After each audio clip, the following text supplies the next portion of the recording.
Mr. Murali Pillai.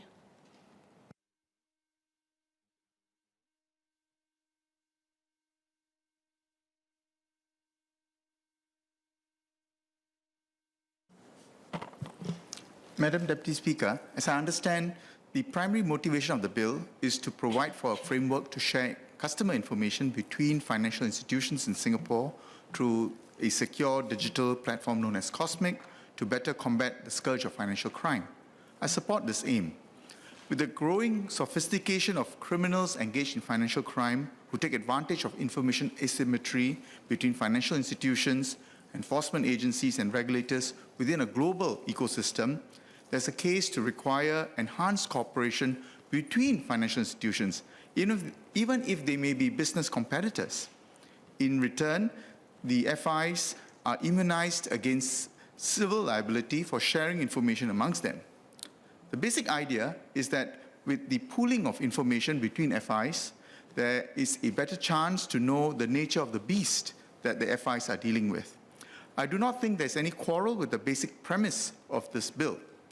Like the Honourable Member, Mr. Derek Goh, who spoke before me, this too brings to my mind the famous Indian folk tale of the 6 blind men and the elephant. This story must have made an impact in our childhood. Each of them touched a different part of the animal and came with a completely different assessment of how the elephant looked like.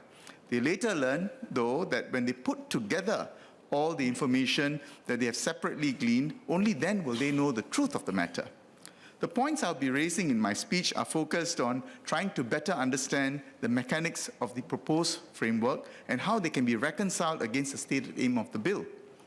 Everyone wants to know the final shape of the beast, but what incentives are there for people who own each individual part to take the time and trouble to give up his piece and see where and how it fits? I will cover just 2 areas. First, operational issues, and second, enforcement issues. On operational issues, I seek clarification on the important timing issue between the requesting FI and the disclosing FI. This addresses the question, do you have a piece? I note that under the proposed Section 28D of the bill, the disclosing FI has a discretion whether or not to disclose to the requesting FI the risk information that is being sought for. In the event that discloser declines to disclose the risk information, it must notify the requester of its decision and the reasons for the same. There's no specific timeline specified for the discloser to reply to the requester through Cosmic. This is understandable, as the time needed may be case-specific. On the other hand, there should be a general understanding between FIs that requests for information should be dealt with urgency so that there's a chance to catch up with the suspected criminals. In the banking world, with transactions being completed in a matter of microseconds, speed of response is of utmost importance. May I please ask what stipulations will be imposed on prescribed FIs in this regard? Can we ask, for example, for guidelines for what is a reasonable time to respond?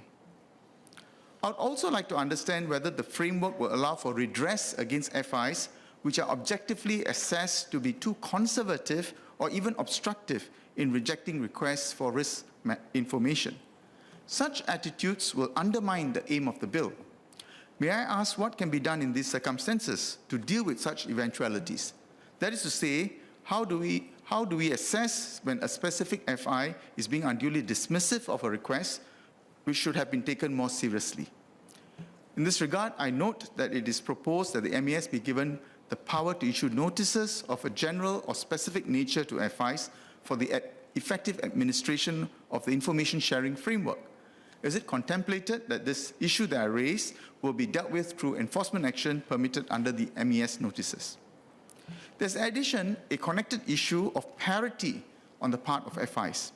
Currently, the 6 major commercial banks chosen to join Cosmic all have strong anti-money laundering and countering of financial terrorism capabilities. They invest substantial amounts of money in compliance systems that will allow the banks to monitor on real-time transactions and analyze them against a treasure trove of databases to flag suspicious activities. They also make significant investments into the training of compliance officers to act as competent gatekeepers for the respective banks. Going forward, should MES decide to expand the list to include more FIs, what would be the considerations to ensure that FIs which have less compliance capabilities and capacities do not unfairly leverage off FIs which do? I see this as a potential double-edged sword. On the one hand, I would imagine that, at least theoretically, the bigger the number of FIs which can join COSMIC, the better protection we get from money laundering, terrorism financing, and proliferation financing activities. On the other hand, by prescribing entry requirements, there is a possibility that the smaller FIs may be less motivated to make the investments to qualify. One possible option is to make it compulsory for all FIs licensed in Singapore to eventually have a minimum level of compliance competencies so that they all meet entry requirements. This will eliminate the moral hazard I'm concerned about, but I'm not sure if this is practicable. The middle ground option would be to employ the 80-20 rule and just focus on banks of a certain size and above. However, this will be a dog whistle for the criminals to use smaller banks. I'll be grateful for the Honourable Minister of State's views on this matter. The next operational issue I wish to touch on is the proposed ability on the part of a prescribed FI to, on its own motion, disclose risk information to another prescribed FI in certain circumstances, as provided for under Section 28E in the bill. I support this move. It makes the information sharing platform much more effective. That is, what do you do if you suspect someone else has a piece? To depend on only requesting financial institution to initiate the information sharing process assumes that the requesters will be able to identify red flags. This may not always be the case. In all likelihood, there will continue to be blind spots in form of Donald Rumsfeld's unknown unknowns, or going back to the parable of the blind man and the elephant. Allowing FIs possessing the risk information to proactively share it with the relevant FIs, even without initiation by the latter, addresses this problem. I note that the operative word here is may. FIs may proactively share information. The question I have is what structural incentives or disincentives can be provided to the FIs so that they can be motivated to be proactive? Would this be dealt with under the proposed MES notice? I now turn to the area of enforcement against FIs to ensure compliance with the information sharing framework. I have two specific questions in this area. First, it is proposed that under Section 28J in the bill, that a prescribed financial institution or its officers who knowingly or recklessly discloses or publishes any risk information pertaining to a customer of the bank that is false or misleading in a material particular. I support the need to create this offense. There are serious repercussions for the customer if the FI gets it wrong. The Honourable Minister of State acknowledged this in his speech. The customer will be denied access to his bank account and probably will be subject of SDRs that may trigger investigations by enforcement authorities. I'd like to know why is it not proposed that FIs which are negligent in making such disclosures to other FIs not guilty of offences? I would like to point out that under Section 1761 of the Financial Services and Markets Act, it is an offence for a person to provide false information to the MES without exercising reasonable care to ensure that the information is not false or misleading in any material particular. This is the same for other statutes that MES enforces, such as the Banking Act or the Financial Advisors Act. It is consistently provided that a person who negligently provided false information to the MES is guilty of an offence. These provisions were enacted with the current paradigm of information flow in mind, i.e. as between the FI and the MES. The proposed information sharing framework between FIs changes the paradigm. I'm struggling to understand why in the new paradigm we are allowing for a lower standard of probity on the part of FIs when in fact the repercussion on the customer is substantially the same.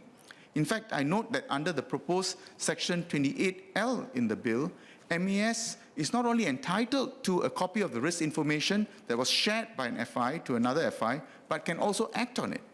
If that's the case, why is it proposed that the consequence for negligently providing false information to MES be dealt with differently from negligently providing false information to another FI. I'll be grateful for the Honourable Minister of State's clarification on this.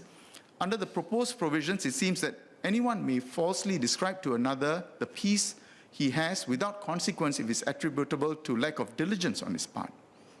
Next, I would like to suggest that the proposed offences against FIs under the information sharing framework be considered for listing in the 6th schedule of the Criminal Procedure Code under the Minister's powers provided for under Section 427(1) of the Criminal Procedure Code. Madam, the 6th schedule lists offences in respect of which deferred prosecution agreements, DPA, may be entered into between the public prosecutor and a subject. The entering into DPAs in lieu of prosecution provides the public prosecutor with an important tool to deal with corporate offending without affecting innocent stakeholders such as shareholders. Typically, DPAs provide for detailed remediation on the part of the corporate offender so as to ensure that proper systems are in place to prevent reoffending. This may, in certain situations, serve public interest better. Currently, the 6th schedule consists of a good number of offences in the AML and CFT arena, particularly the offences under the CDSA and Section 16(4) of the Financial Services and Markets Act 2022. Given that the proposed offences under the bill also involve the same subject matter, I believe there is a case for including these offences into the 6th schedule. Madam Deputy Speaker, it is a public good for us to see the shape of the beast when it is financing great evil in the world. But the difficulty is that the private entities have always had little incentive to produce public goods. The current bill offers some ways for us to harness FIs to this end, and I hope my proposals will not just help us gather more pieces of the puzzle, but ensure that they fit in the right places as well.